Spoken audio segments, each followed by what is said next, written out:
Hey guys, it's Ted Bogert. Welcome to the Ted Show. I'm very excited to have my Wi-Fi working again. That was a little bit of a challenge earlier, and I was really afraid that this lovely young lady would not be able to come on. But look, it was meant to be.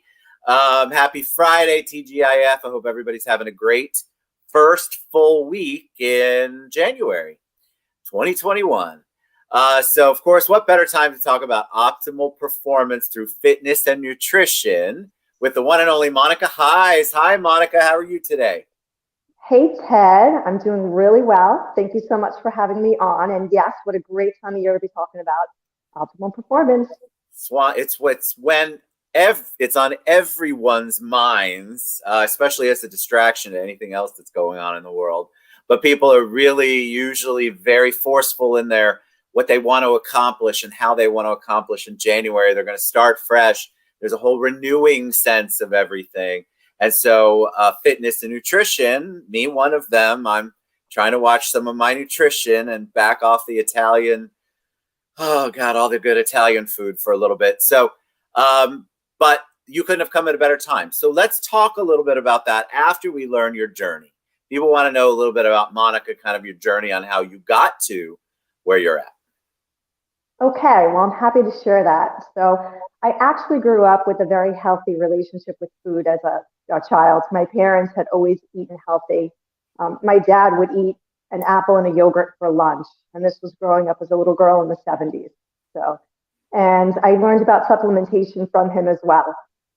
When I went away to college, I studied nutrition and fitness. My class was the first graduating class of nutrition and fitness. They didn't even have a model for it yet because don't forget, in the medical industry, nutrition hasn't been something that had been studied. So we opened up the field. And when I saw that there was an opportunity to study it, I jumped in on it. And from that, I wound up going towards the direction of fitness because it was so fun. I mean, I got to go and teach group fitness classes and exercise, and it was just such a way to connect with people and really educate and teach this level of well-being because fitness encompasses physical, mental, and emotional well-being in all ways. So I was able to teach group fitness classes for many years, full time. I made a career out of it, and from that, yeah, I went through a lot of different types of certifications through that. So certifications, not in different fitness modalities, but different ways of understanding the human body. And I wound up with lifestyle medicine being one of them. So there I was as a fitness professional in a conference with all physicians and doctors who were now learning about nutrition for the first time when I had already had an understanding and a recognition of it. And it was just amazing to see what was possible in the medical field and with nutrition. So I brought those two together. I wound up then opening my own studio where I did nutrition. What was that like? That's sort of the ultimate.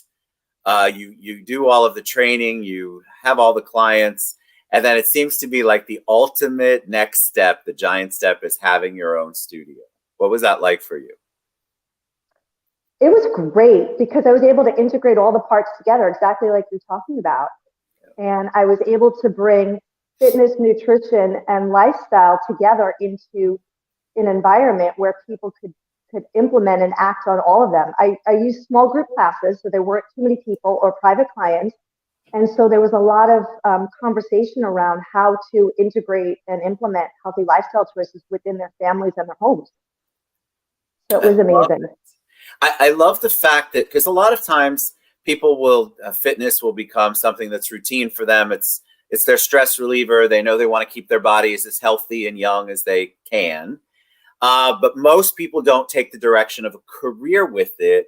Was it a challenge to try to keep your passion up for obviously staying healthy, staying fit, and actually having to make that your livelihood so you're 24/7 doing it? Or was it just the dream career for you? I love that you asked that. So this is where the optimal performance comes in. Because when you utilize those skill sets in any career of focus, discipline, commitment, you're always striving and looking for that next level in it. And with that, you're willing to take the actionable steps. You're willing to go the distance on it. So I was able to leverage those skills with nutrition and fitness. And this is where I've been able to work with clients now who have successful careers and implement their skill sets into their well-being. To me, that's so amazing because I think a lot of people want to figure out the combination, right? They want to Yes. like they have one down. Like I think I've got the mind one pretty well. Then there's the body one, and the body one's like, I got no idea what you're trying to do. Trying to meld Right. those together and make it a good relationship that's healthy is a challenge for most people. Right. And you just hit it right when it's mind, because we fall into these patterns in the programming, and it's learning how to shift that programming so we open to a new way. And that's what optimal performance is about. We look at Roger Bannister in 1954.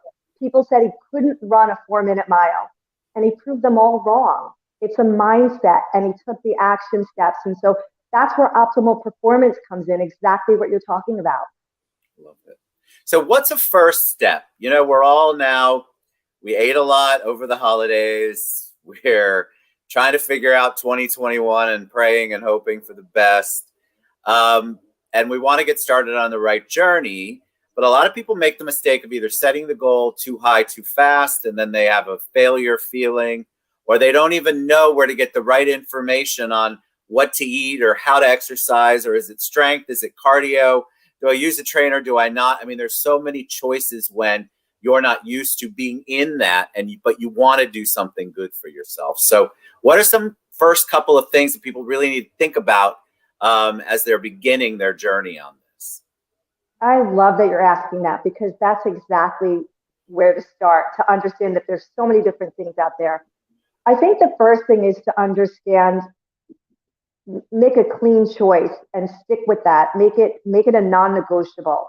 So if it's going to be choosing to eat clean, make that a non-negotiable for yourself. And that means whenever there's thoughts in your head that come up, you got to turn them off, non-negotiable.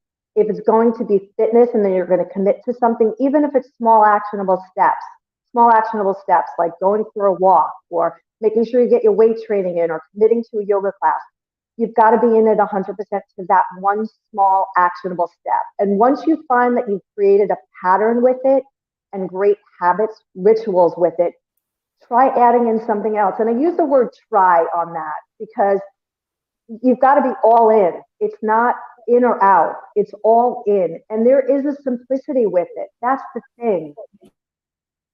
And when you're able to take these small actionable steps and then build upon them, you create a foundation that makes sense. You create a solid structure. It's just like money. I mean, you start small actionable steps by putting away in savings account, and you add as you go along. Fitness and nutrition has to be simple. Sorry, we've got like all sorts of crazy workers around here today. So I'm sure some of them are because of the Wi-Fi.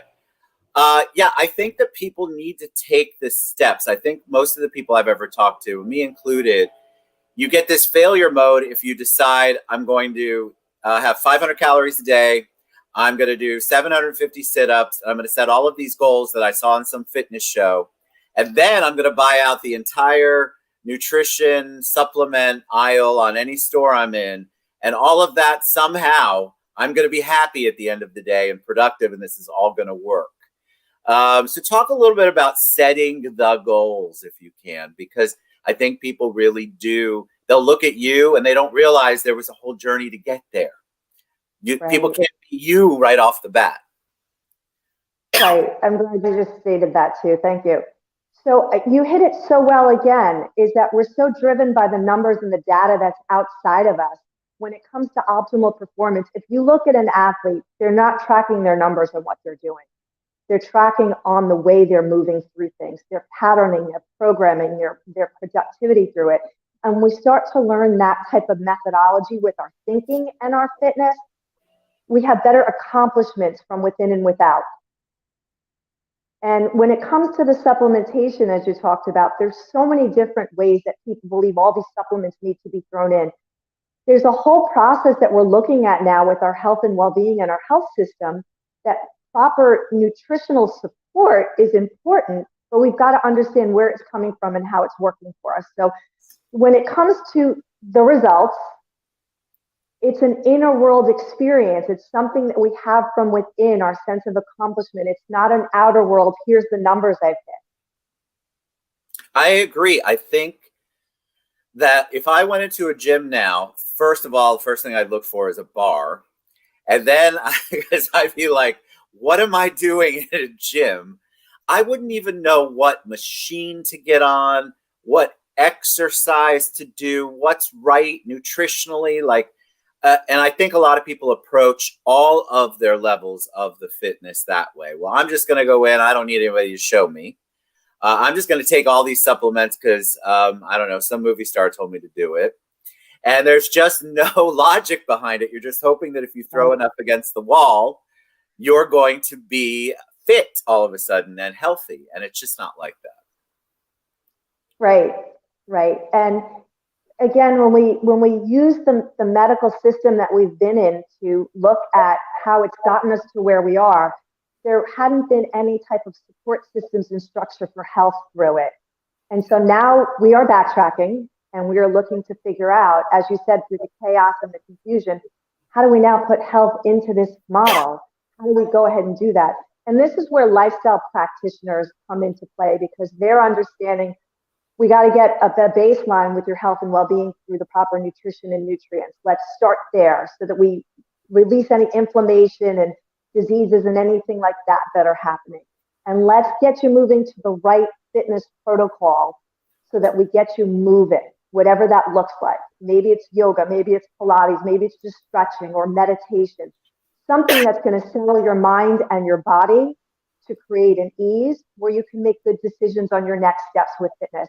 Having somebody to support you through that is essential.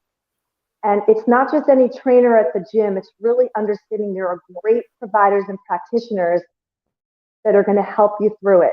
I mean, we spend so much time and so much money with our work and saving for the future, and our health is something we leave to the healthcare system. And that's not good enough for us anymore. We've got to take better responsibility on what we can put into place. And one of the things I love about my work is giving people that responsibility, setting them up for success so they have the skills to add on and move forward with it. I mean, watching some of my clients do half marathons and going for these other levels of fitness, it's like they didn't know they could do, but when they had a strong foundation, they knew the skill sets to get them there. So in your industry, it must have been such a challenge with the pandemic. So tell me a little bit about how you shifted. Have you begun to have in-person trainings, sessions? I'm not sure what your lingo is, but it's something in that realm. Right. Do you do online sessions? What's that like for somebody who's in the fitness and nutrition industry right now? Well, the good news is I was already doing online programming. Yeah. So the best thing that it provided for me is that through my own journey, I knew underlying some things with health didn't feel right for me based on the stress levels around me. Being an empath, I could feel things. So the good news is I knew how to navigate my own self through that first to help clients through it. Right? Because our nervous system is stimulated through our experiences in the outer world. So what was happening is that people and clients would show up because they knew that they needed the support and they knew that they needed the help. So I was able to work with them through nutrition, setting up a fitness program online, and ways that beyond just a traditional program. Something that really helped them understand their mental health, their mindset, their fitness, based on the level of experience that I had had. Yes, I love that you were already in the pivot mode. You already had that, because I think that those in any kind of industry that learned how to pivot, especially early on, they adapted early. And now, since everyone is used to Zoom or whatever it is you use, nobody thinks twice about taking a class, doing a happy hour, engaging with people in this on this kind of platform. And so it just opens the door. Plus, so many people were sitting home for so long and not really exercising, let's be honest. And so the fact that they can hop online and do a session with you and talk with you and really have a conversation that is good for their health and good for their well-being. It's just awesome. Right. Thank you. Welcome. Yeah. All right. Tell us, how do we get to Monica Heiz? What's the best way for us to reach you? Tell us a little bit about the client that you love to work with. Give us a way to reach out to Monica Heiz. Terrific. So you can find me on my website. It's www.monicaheiz.com. And if you sign on for my newsletter, which is the bomb, it's so good, all the information I have in there for optimal performance through nutrition and fitness, you'll be able to receive my morning habits for high achievers. So I love to work with professionals who have a high level to strive, to succeed, to grow, to go beyond problem solvers, really. And what I'm able to do for problem solvers is really set up either a simple plan for nutrition and fitness that makes sense, that fits within their lifestyle, so that they can have stability and structure and accountability in their health and fitness. Simple. The next thing I love to do is working with people who've already had a level of success in nutrition and fitness and need another level to go to. So I take them to the next level through understanding the formulas and the interconnectedness with vitamins and minerals and the right type of supplementation for brain health and overall well-being, because it's all interconnected. And that's where our health system is going. Love it. So awesome. All right. You were so informative. I want you to come back anytime you want on a topic you'd like to talk about. That was awesome. Monica Heiz. So her website is scrolling at the bottom, monicaheiz.com. Reach out to her. She's on all the platforms. We've tagged her everywhere, so you can find her. And if you can't, come see me and I will get you to her. Thank you so much for being on the show. That was awesome. Thank you, Ted. I loved being here. Thank you so much. You were awesome. All right, guys. Great way to kick off your weekend. We'll see you soon. Everybody have a great